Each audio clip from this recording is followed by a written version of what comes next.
para mí tal vez el más importante en la neurología.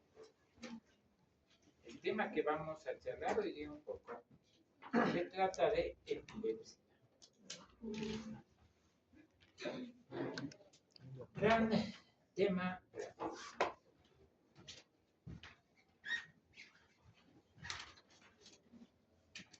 ¿Qué es la epilepsia? Es una enfermedad crónica caracterizada por crisis a repetición. Y la próxima clase voy a dar lo mismo, pero con imágenes y mucho más profundamente todo el concepto. Pero aquí una cosa más general.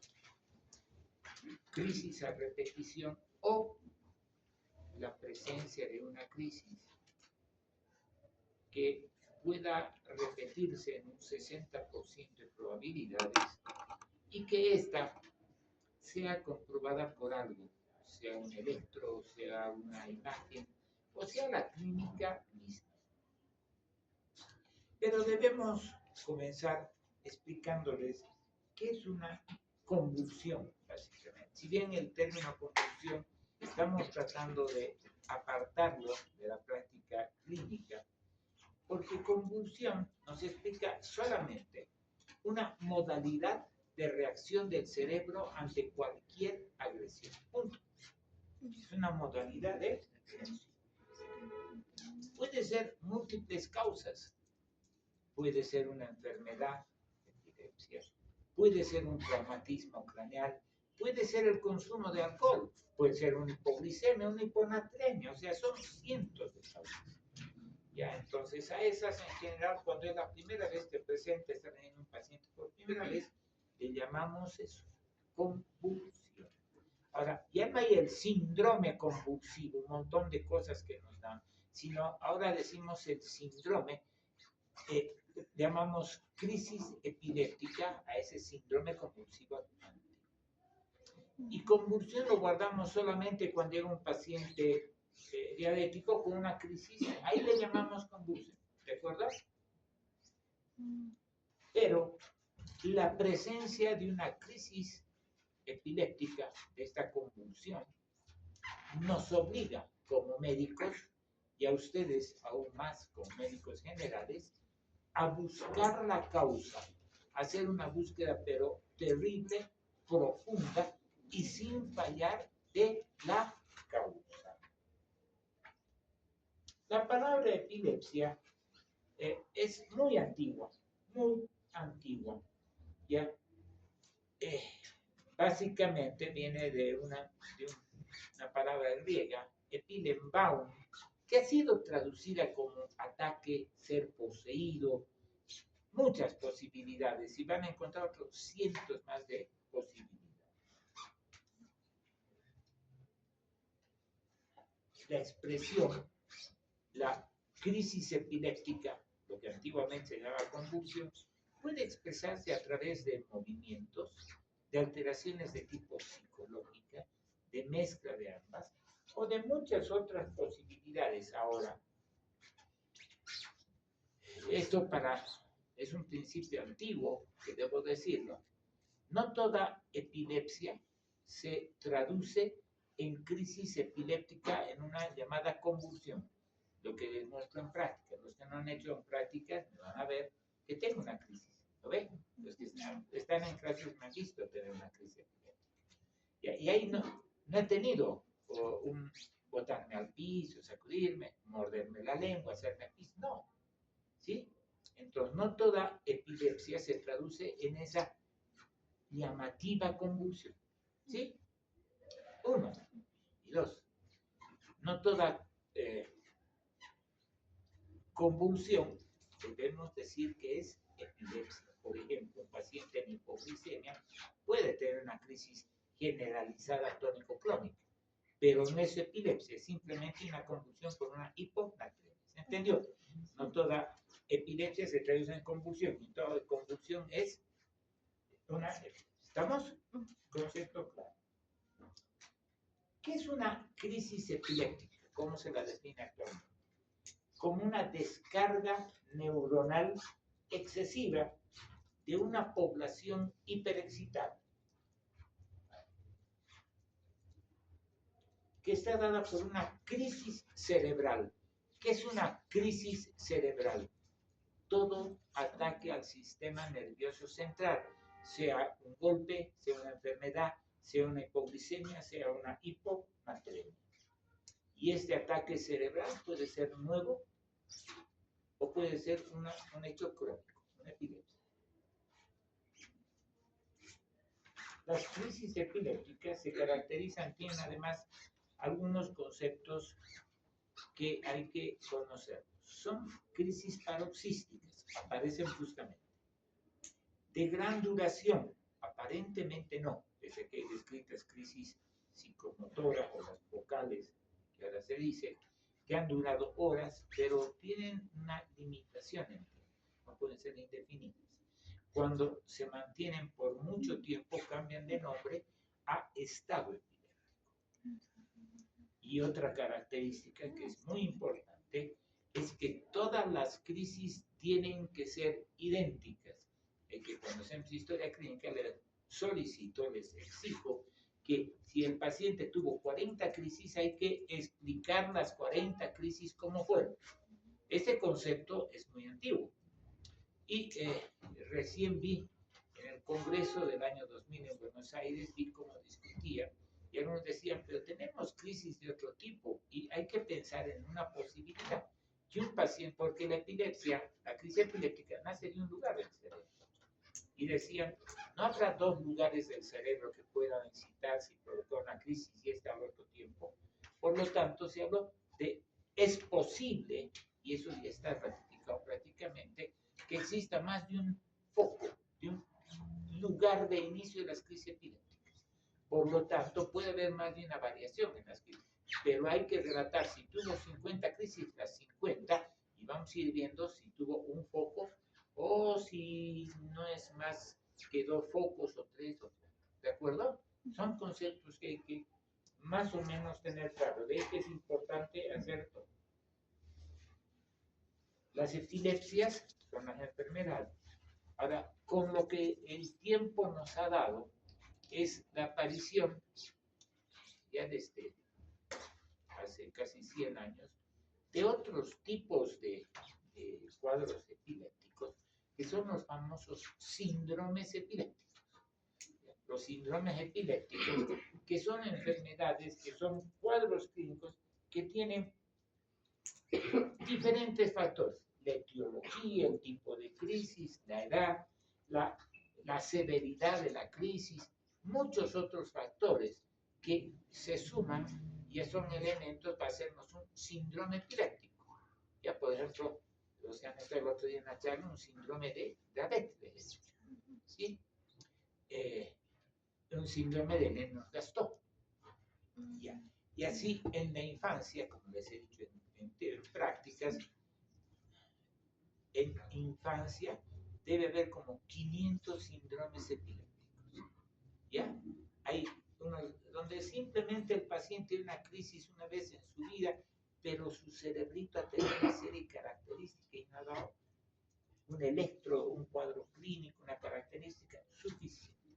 Los síndromes epilépticos hay que tomarlos en cuenta. ¿Qué más? La epilepsia ha sido mencionada como enfermedad desde hace siglos atrás, muchos, 500 a 700 años antes de Jesucristo. Ya en las piedras babilónicas se mencionan las crisis epilépticas y están muy bien relacionadas. Los griegos tuvieron las diversas épocas entre enfermedad sagrada y enfermedad maldita.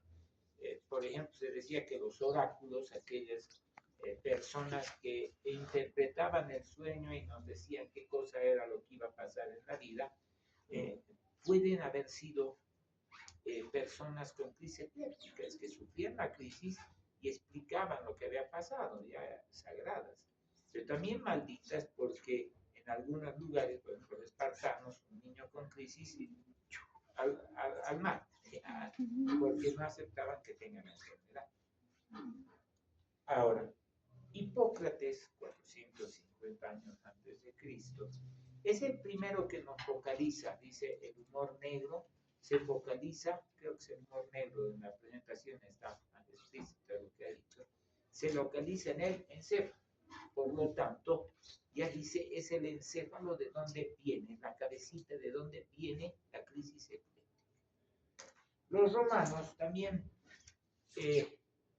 hablaron mucho entre maldita y sagrada, pero han acuñado un término muy importante. Los romanos elegían a quien iba a representarlo. Obviamente no con los esclavos presentes, sino lo elegían entre los dueños de fincas y los dueños de esclavos. Se reunían en un comicio. Nosotros vamos a votar dentro de poco, ¿no? Por un presidente. Ese es un comicio. Ellos también se reunían en el comicio y elegían su representante. Y en medio de esa agitación, justamente por ese estado de tensión, el paciente con epilepsia presentaba crisis. De ahí que le empezaron a llamar crisis comicial. Pensé mucho con la comicialidad de la epilepsia. ¿Ya? La verdad, utilizamos eso de comiciar un poco truchamente. ¿Por qué? Porque utilizamos el término para marear la perdiz.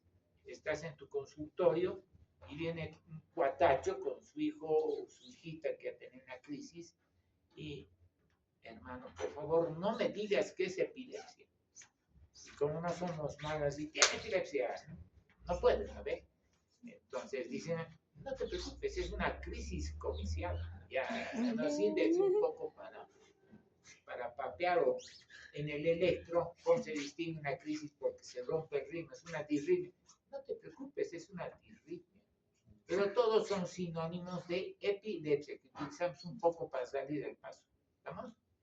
Ahora, por ejemplo, vi un aporte aquí de un médico cirujano que decía cefalea comicial.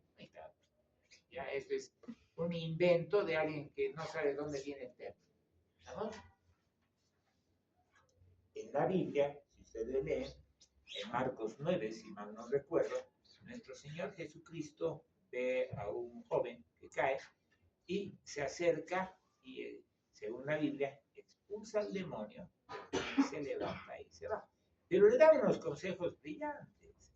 Anda y descansa, que es lo que debe hacer con el paciente con epilepsia.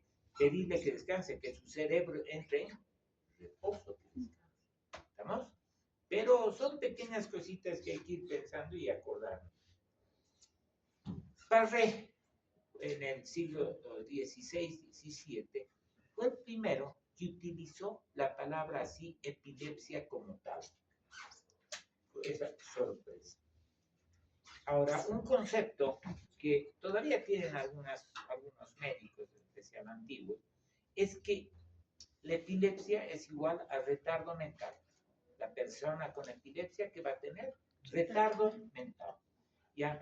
Es un concepto bien clavado que tiene la gente. Epilepsia, retardo mental. ¿Y dónde está? Tenemos en la historia de la humanidad seres humanos que han sufrido de epilepsia y que no tienen eso. Por ejemplo, Dostoyevsky. Ya, Dostoyevsky ha escrito libros, muchos libros, pesados para leer, es cierto, pero él tenía epilepsia, un tipo de epilepsia sensitiva, sus hermanos tenían epilepsia y las relata todo en El Príncipe o El Príncipe Idiota, se llama el libro. Hay que leerlo alguna vez en la vida y les aconsejo hacerlo en vacación porque es pesadito el libro, pero ahí relata todas las crisis. ¿Por qué hasta ahora hay los premios Nobel? ¿Por qué hasta ahora la gran plata que cae por la dinamita? ¿Ya? ¿Por qué sigue habiendo plata ahí? Porque la dinamita sigue siendo usada. Nobel tenía epilepsia. Y así tenemos, les voy a mostrar una sarta de personas. Por ejemplo, Napoleón tenía epilepsia. Julio César tenía epilepsia. Y eran seres humanos que han dominado el mundo. En si un paciente con epilepsia va a tener retardo mental y Julio César tenía epilepsia, ¿cómo eran los demás romanos que estaban ahí? No puede ser. Ya, igual Napoleón tenía y todo, ¿cómo eran los demás normales? Pero él no significa una... Ahora, incluso esto llevó a la parte contraria, a que una época digan que la epilepsia, algunos pacientes con epilepsia eran más inteligentes. Vaina, tampoco. Ni más inteligentes ni menos. Ahora, de todas las epilepsias, del 100%, hay un porcentaje, un 5, 8%, otros dicen hasta 10, que sí van a tener crisis epiléptica y que van a tener deterioro cognitivo. Eso existe, pero es un porcentaje mínimo, ¿de acuerdo? Eso nos lleva a hablar de lo siguiente, la epidemiología. Se dice, y en los textos van a encontrar ustedes que entre 3, 5, 7% de los pacientes de la población en general, 7 por mil, no por ciento, sino por mil, pueden tener crisis epilépticas. ¿Ya? Incidencia. Ahora, hay otros trabajos mucho más interesantes que son los trabajos de prevalencia. En los trabajos de prevalencia, lo que van a encontrar en los libros es 2, 5, por ahí están en los textos clásicos. Pero el año 84, en la población de Viacha, encontramos aquí con el protocolo de epidemiología de la OMS, en Viacha teníamos 27 por mil, o sea, del 2, 5 a 27 hay diferencia. Al poco tiempo, en Cochabamba, el doctor Tonchi Marinkovic encontró en un barrio de la ciudad de Cochabamba, periférico y en una población del área rural, 16. ¿Por qué tenemos más? Pero eso nos llevó a leer otras cosas. Y vimos, por ejemplo, que en todo el mundo, este llamado tercer mundo y explotado por los gringos, tenemos estas características. En Vietnam se encuentra una cifra de 40 y tantos, en África todos los países tienen por encima de 30, en nuestra América, Colombia tiene la cifra más alta, 48. ¿Y por qué? Porque nuestras condiciones de nacimiento, la mayoría de los partos son domiciliarios. ¿Ya? La cantidad de infecciones que tienen los niños. Decían la cisticercosis, sí, es una partecita la cisti. Y ahora todavía con lo que hemos hecho medidas, hemos fregado para que se tomen medidas en cultivos y demás cosas. La cisticercosis se ha reducido mucho, se ve, pero es mucho menos. Pero sí se nota que tenemos una mayor población. Ahora, esta intervención también se le ha hecho, Nicoletti hizo una intervención en el 2010, del 2000, en la provincia cordillera de Santa Cruz, y encontró 12 por mil. Entonces eso nos ha llevado porque el año 93 hemos vuelto a hacer el trabajo en Viacha. Ha sido un trabajo hermoso. Ha ido la Universidad Mayor San Andrés, medicina, nutrición, enfermería, bioquímica, odontología, biotecnología, sociología, trabajo social, y todos los estudiantes obligatoriamente, entonces carreras, y todos los docentes, nos hemos hecho presentes en Viacha, y hemos ido casa por casa buscando enfermedades de todo tipo. El proyecto Viacha es para mí el trabajo más perfecto epidemiológico que se ha hecho en el país. No lo quieren reconocer porque lo hizo un neurólogo, no lo hizo un saludista. ¿Ya? Es un trabajo realmente extraordinario. Y ahí vimos que la prevalencia de la epilepsia bajó. ¿Ya? No me animo a decir cuánto, actualmente decimos alrededor de 15 por mil, pero él nos habla de una cantidad enorme de pacientes con epilepsia. Ahora, el 70% de estos pacientes tienen una vida, 70-80% tienen una vida normal. ¿Ya? Normal. Un 20%, tal vez un poco menos, 15-20%, tienen una vida que dependen. ¿Dependen de qué? De tener a alguien que los colabore en llevarlos al médico, no en alimentarlos, sino en respaldarlos, vigilar, ayudar, cuidarlos. Y solamente un 5-10% son los pacientes que tienen deterioro neurológico, ¿sí? Que no necesitan que lo lleven. necesitan que se lo consulten y se les haga tomar la medicación. ¿Sí? ¿Cuál es la causa de la epilepsia? Sigue sin poderse decir claramente. Se habla de herencia.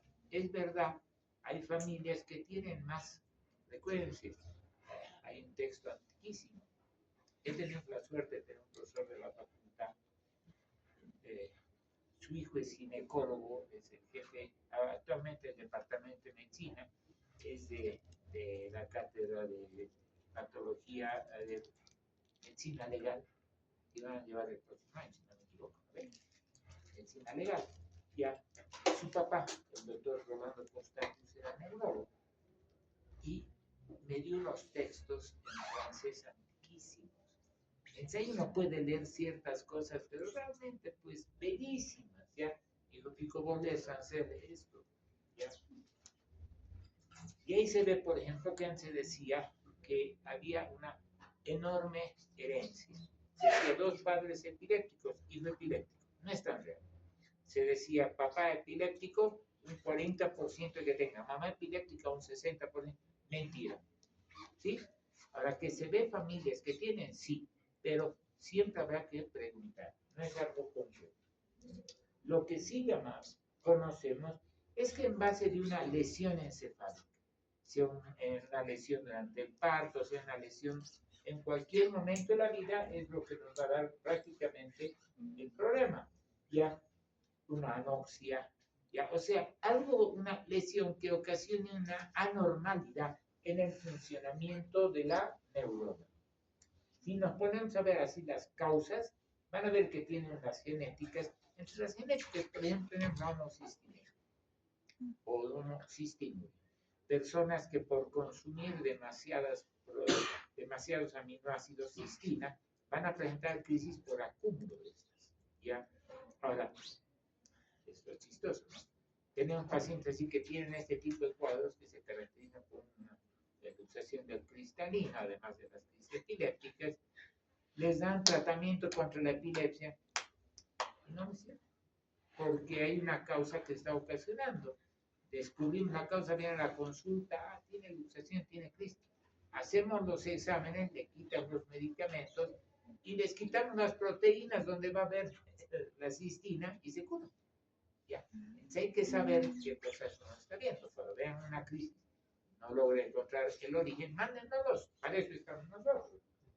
Las anormalidades congénitas, también he hablado el otro día de la esclerosis tuberosa, ¿cuál es el complejo TS? Complejo de esclerosis tuberosa, una enfermedad que se provoca en una de las capas embrionarias, en el ectodermo, y que nos da imagen, muchas de estas nos dan imagen en la piel y en el cerebro. En este caso tienen imagen en la piel y tienen lesiones en el cerebro, tuberosas. Tenemos otras, las perinatales, que de estas las que más tenemos por anoxia durante el parto, partos prolongados. Ahí es justamente el doctor Fernando Niño, que dice parto normal, ruptura de bolsas 12 horas atrás. Un tiempo prolongado, ese niño tiene que haber tenido un sufrimiento fetal. ¿Sí? Las infecciones, meningitis, cuando estén llevando las materias de o en internado haciendo turnos en pediatría, van a ver que por la noche caen 5, 8, 12 niñitos con crisis epilépticas o con meningitis y es atroz. Ya, la neurocistercosis, sí. Los traumatismos, las cirugías de encéfalos, los tumores, las metástasis. Actualmente se está viendo mucho más los problemas vasculares inmunológicos, vasculitis, malformaciones y todo ese grupo de problemas. Entre estas también, por ejemplo, entre lupus. Las intoxicaciones por alcohol, por cocaína, por sedantes. Las metabólicas, la hipoglicemia, la hiponatremia, la hipocalcemia. Algunas enfermedades degenerativas del cerebro, como el Alzheimer. El Alzheimer tiene esa característica que puede presentar crisis epilépticas. Otras demencias no, ¿eh? pero el Alzheimer sí. O infecciones, lo que se hablaba tanto de los priones, el Creutzfeldt-Jakob, también puede ser. Son cosas raras. En nuestro país se ha descrito un caso que no lo creo, pero aquí entre las causas posibles hay que tomar en cuenta una que les voy a volver a repetir el efecto, porque eh, después de esta semana vamos a llevar una clase de infectología donde les voy a dar las dosis para meningitis, todo eso. Y les digo porque van a estar rotando en psiquiatría para que se animen a seguir viniendo. Ya, y voy a afinar bien, no hablábamos mucho, pero ahora voy a afinar y les voy a repetir un cuadro que me está empezando a preocupar. Estamos viendo que hay aparición de sarampión, ¿no ves? Y el sarampión tiene un cuadro, cuando afecta de una forma muy severa el sarampión, puede llegar a producir una panencefalitis esclerosante subaguda, que es una porquería de enfermedad. Al paciente lo deja prácticamente como prácticamente lo deja en estado vegetativo, ya con deterioro cognitivo, crisis frecuente, y es otro tipo de epilepsia. Son cuadros que como médicos tenemos que estar preparados a poder ir viendo. ¿Qué más ahora? Dentro de la fisiopatología, mencionarles que las crisis epilépticas tienen que partir de algún lugar y que se menciona la corteza cerebral y el neocórtex principalmente, las capas 4 y 5. Otro lugar de preferencia es el sistema límbico, el hipocampo, ese caballito de mar que tenemos ahí adentro, es también de los preferenciales. Este sistema límbico, este hipocampo, unidos además a la región anterior del lóbulo temporal, la región anterior, esa que llamamos mesial temporal porque es ahí adelante, es lo que más lesiones vemos. De ahí que les decía, hacer una tomografía actualmente en epilepsia no sirve. Hay que tener una resonancia que nos capte esto y que nos dé realmente qué está pasando allí abajo. Las displasias neuronales. Ahora, hoy en día se habla mucho más de... Antes teníamos un concepto muy cerrado. Una neurona dañada, listo, pero nunca más sirvió para nada. Ahora hablamos mucho más de la plasticidad neuronal. Una lesión, esa zona puede ir mejorando la zona, no, está lesionada, pero las neuronas alrededor pueden ir tomando a cargo función, plasticidad. Esas neuronas se van ubicando y van colaborando en el trabajo. Ya también inclusive hoy en día ya se habla de crecimiento, de contactos, de comunicación. Antes decía, hasta los 25 años el cerebro listo, después de eso te afecta algo y listo, sonaste. Hoy en día se dice no, hay más contactos, hay más posibilidad de crecimiento, no crecimiento del cerebro, pero sí que se reponga de alguna forma mayor cantidad de contactos. Estamos en una época en que se está investigando todo eso. Básicamente debemos acordarnos en los mecanismos, vamos a hablar mucho más de estas cosas, en los mecanismos de producción, que tenemos elementos que inhiben las crisis epilépticas. ¿Cuáles son los elementos que inhiben? Principalmente el GABA y la glicina. Son los inhibidores. La falla de ellos nos va a provocar crisis epilépticas. Y entre los excitadores tenemos principalmente al glutamato, al ácido glutámico, al aspartato, el ácido aspartico, la acetilcolina, es decir, los receptores del N-metil de aspartato. ¿Sí? Son principalmente estos los que inciden cuando se liberan, cuando no tienen un control de principalmente la GABA, provoca. GABA, si usted se pone a pensar GABA, como somos inteligentes los médicos han dicho GABA, GABA, evita crisis, están empezando a crear la gabapentina, la pregabalina, la vigabatrin, pero se ha visto que administrarlo así en pastillas no tiene tanta efectividad. ¿Sí? Sí se ve que si la GABA falla en el sistema nervioso, ahí sí sonamos. Ahora, ustedes se acuerdan que ¿Se acuerdan de fisio, del potencial de acción? ¿No? ¿Cómo es el potencial de acción? Rápidamente hace la despolarización y vuelve a polarizarse. Hay que tomar eso en cuenta, en primer lugar. Son neuronas hiperexcitables. Eso lo van a hacer al menor estímulo, disparan. No van a tener sistemas que controlen.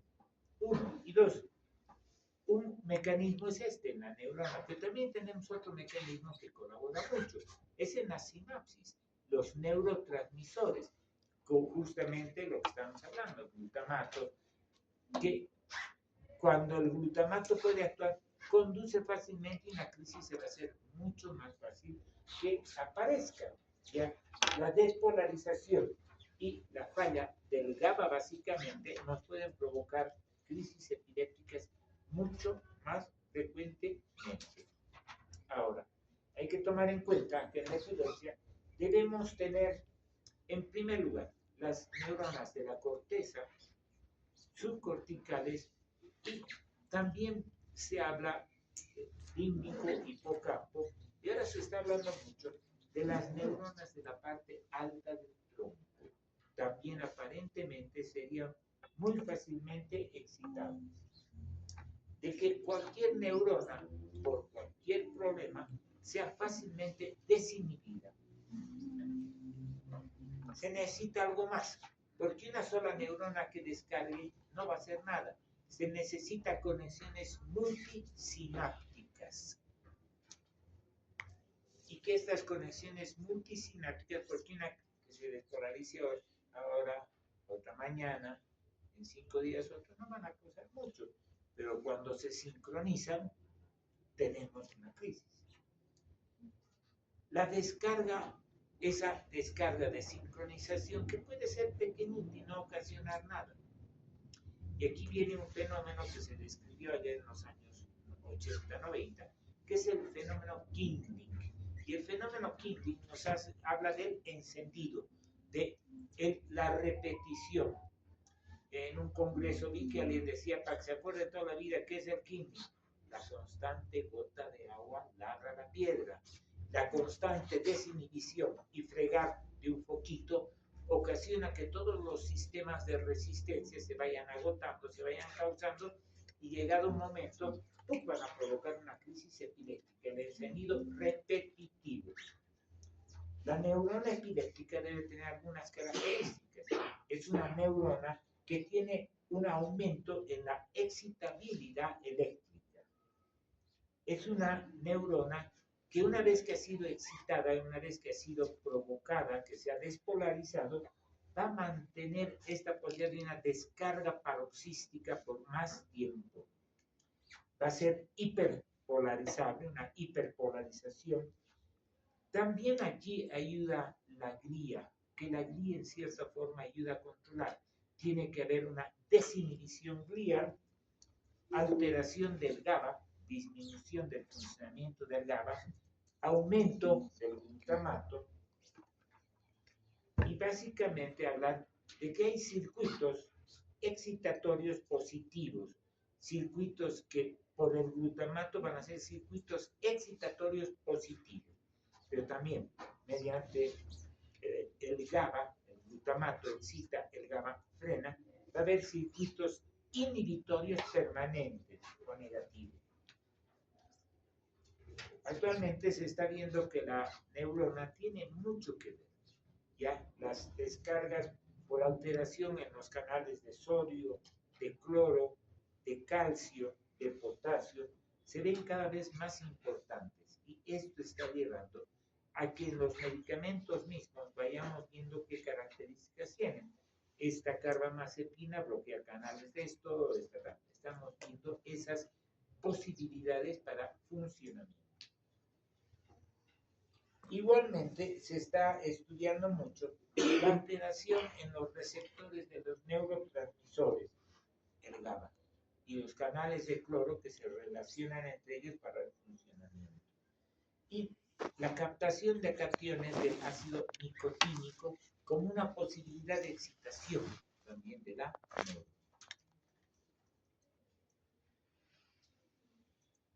Un otro concepto que hay que tener es que Las crisis condicionan la aparición de nuevas. Una persona que ha tenido una crisis, lo que les dije en clases, si en este momento aquí estamos 50 personas y alguien tiene una crisis y nunca antes lo tuvo, la probabilidad de que se repita la crisis sube de 0 a prácticamente un 60-80%. Ya, si no tienes nunca, estás casi en 0. Ahora, esto es lo importante de poder ver. Una crisis provoca otra. Y si hay una crisis, la probabilidad de que aparezca una segunda es mucho más elevada. ¿De acuerdo? Y hemos hablado que todas las crisis son iguales. La clasificación, pues eso les voy a mostrar la nueva clasificación. Yo personalmente prefiero la clasificación antigua. Ya me parece más práctica. Ahora, actualmente se habla de las crisis generalizadas, de las focales, ya generalizada fácil, porque es todo el cuerpo que ha tenido la crisis, todo el cerebrito, por lo tanto todo. Las focales, ¿qué significan? Antes se llamaban locales. Las focales significan que cada función del cerebro es un foquito que se puede encender y dar crisis. Es un foco, por eso se llama focales. Ya. Ahora bien, antes hablamos de mucho más. Ya. Por ejemplo, se puede hablar tanto de la clasificación de las crisis epilépticas. ¿Por qué era más fácil la clasificación antigua? Porque nos hablaba, ahora se habla un poquito más de esto y le han cambiado los nombres, de sintomáticas. ¿Qué quiere decir sintomáticas? Si hay un tumor, ¿qué es la epilepsia? Es un síntoma del tumor. Fácil. Otras que eran idiopáticas. Estudiábamos, veíamos el electro, había la crisis, no había encontrado nada más. Se hacía imágenes, nunca encontrábamos nada más. No puedes encontrar una causa. Hacías laboratorio, imagen, pero no hay causa. No hay causa idiopática. Y ahí la fregaron, yo creo que es la causa para que piensen. Hay un otro grupo que son las criptogénicas. ¿Qué significa criptogénica?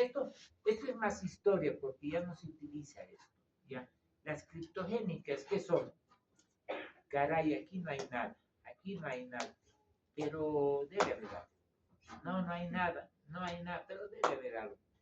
Cuando no encuentras nada, pero crees que hay algo. Ese grupo lo ha fregado todo porque han dicho, no es posible que estemos así. Pero así no más vale.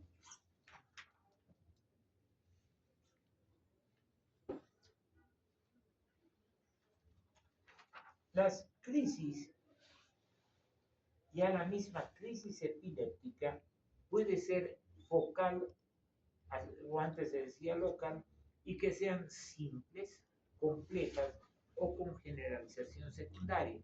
Actualmente se llaman focales, ya focal motor, focal sensitivo, se le da otra denominación un poquito más dirigida al lugar donde se ha iniciado, uno. Y ya no le llamamos generalizada, le ponemos actualmente focal a, no me viene ahorita la palabra, me voy a acordar en un momento, ¿ya? No es a generalizada, ¿ya? Me voy a acordar la palabra, no me sale. Las generalizadas pueden ser la crisis tónico-crónica, la ausencia, la miocrónica, donde salta el paciente, la atónica, donde se pierde el tono y el paciente, se salta un poco, se cae. Las tónicas, crisis totalmente rígidas, básicamente son esas. ¿Qué más en la clasificación? Les voy a mostrar las actuales. Actualmente se ha hecho una clasificación mucho más bonita porque incluye, eso sí, las causas. Ya, viéndola es bonita, pero ya cuando tienes que ver, ya se te hace un... ¿Sí?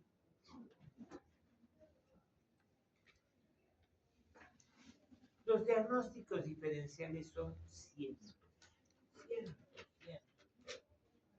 Entre los diagnósticos diferenciales tenemos las crisis histéricas, básicamente, las crisis psicógenas, los tics, las estereotipias masturbatorias en los niños, ¿no? Los trastornos metabólicos, los trastornos anóxicos hipoxémicos, principalmente de la infancia. Inclusive en estas, por ejemplo, la broma del desmayo, el espasmo del sollozo. Si han visto alguna vez una guagua, a veces protesta la guagua, se pone terca, se pone a llorar, a llorar, a llorar. Llega un momento en que se pone moradita y ¡pum!, se desmaya. Y logra lo que quiere. ¿Sí?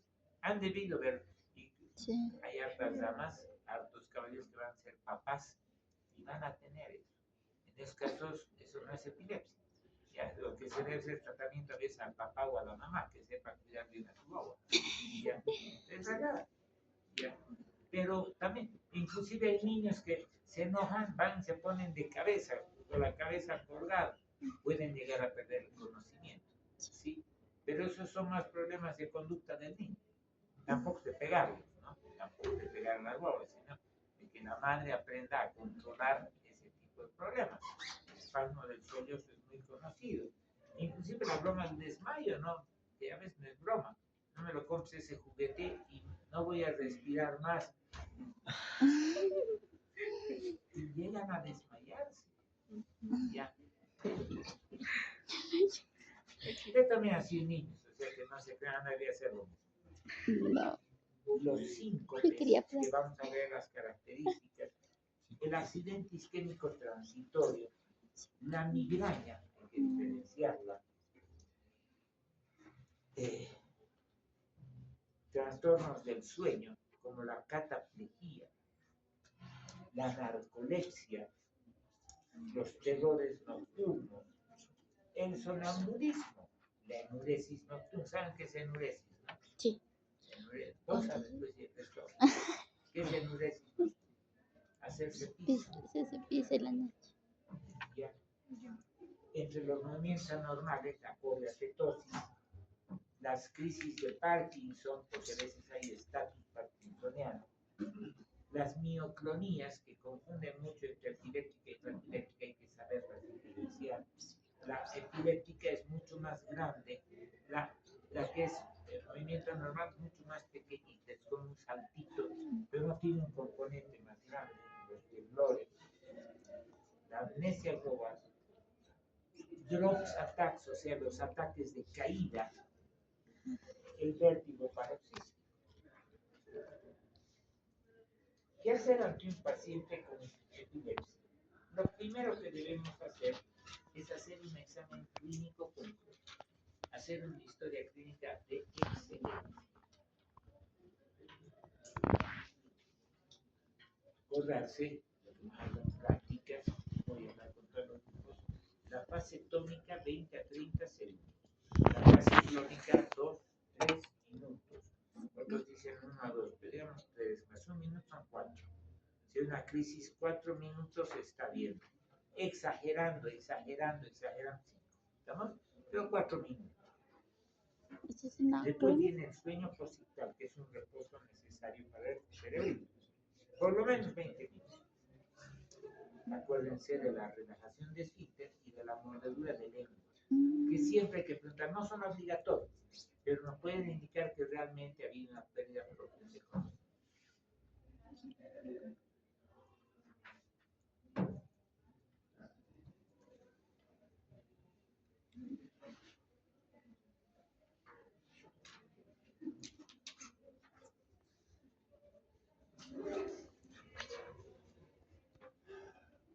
Creo que me voy a quedar ahora, ya creo que me van a dar 3 clases de epilepsia, porque me interesa hablarles muy bien del tratamiento y la clasificación, para que sepamos qué hacer. La próxima clase la daremos con imágenes, vamos a ver la clasificación actualmente un poquito más clara. Y la siguiente les voy a hablar del tratamiento, ¿de acuerdo? Trataremos de ver, trataremos de controlar las crisis epilépticas. Hay que conocer los medicamentos, más o menos cuáles son los principios, los objetivos que tenemos, ya cuáles debemos utilizar. Por ejemplo, hasta entre nosotros, hasta entre los neurolocos, tenemos problemas muy severos. Ya, todos los medicamentos tienen efectos colaterales, todos. Pero a veces los maximizamos, los minimizamos en forma tonta. Ya, les voy a contar. El valproato de sodio, un gran medicamento blanco, que es para mí uno de los medicamentos más efectivos en controlar las epilepsias generalizadas. Pero tiene problemas. Ya, como decía el doctor Arce, no es monedita de oro. Ya tiene problemas. Y al tener problemas, hace que debamos ser muy cuidadosos en iniciar tratamiento. Ayer, creo que antes de ayer, decían carbamazepina, hiponatremia. Es verdad. Los médicos son los capos para decir solamente el problema anemia plástica de la carga. Nos olvidamos del hiponatremia. El hiponatremia también puede provocar convulsiones. El valproato tiene problemas en el hígado. Los problemas hepáticos son en los primeros 6 meses. Ya después tengo pacientes que están con 40 años de valproato y no tienen problema hepático. No han presentado al principio, después no tienen, hacemos controles. Teóricamente habría que ser cada 3 a 6 meses. Yo lo hago cada año. Tengo pacientes con 30, 40 años que no tienen problema hepático. Pero se ha puesto de moda, les cambiaremos. Y empiezan a hacer ahí unas mezclas. Una cosita que les voy a repetir, y esto les digo desde ahora. El paciente con epilepsia ya está sufriendo porque tiene la enfermedad.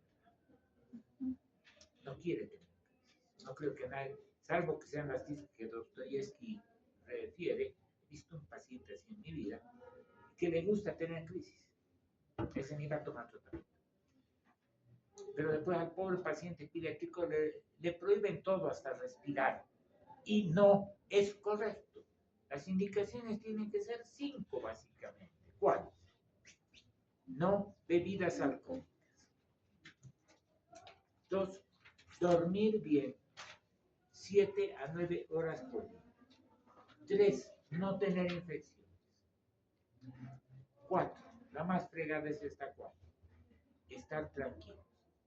Ustedes ya están intranquilos, han salido de su casa, estoy atrasado y estás intranquilo, has sonado una bocina y has saltado, estás más intranquilo, es decir, es muy difícil.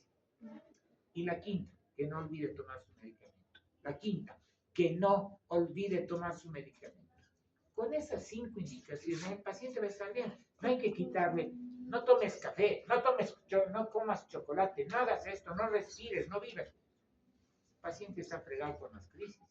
Le quitamos todo y encima no va a poder vivir. Es lógico. No sé si a usted le pasa. Yo personalmente me encanta el café. Tomo una taza de café así por día. Pero si tomo café por la tarde no puedo dormir. Me están pidiendo que duerma bien. ¿Le puedo dar café libremente? No. Pero si tomo un cafecito por la mañana y no le provoca alteración de sueño, que lo tome. ¿Estamos?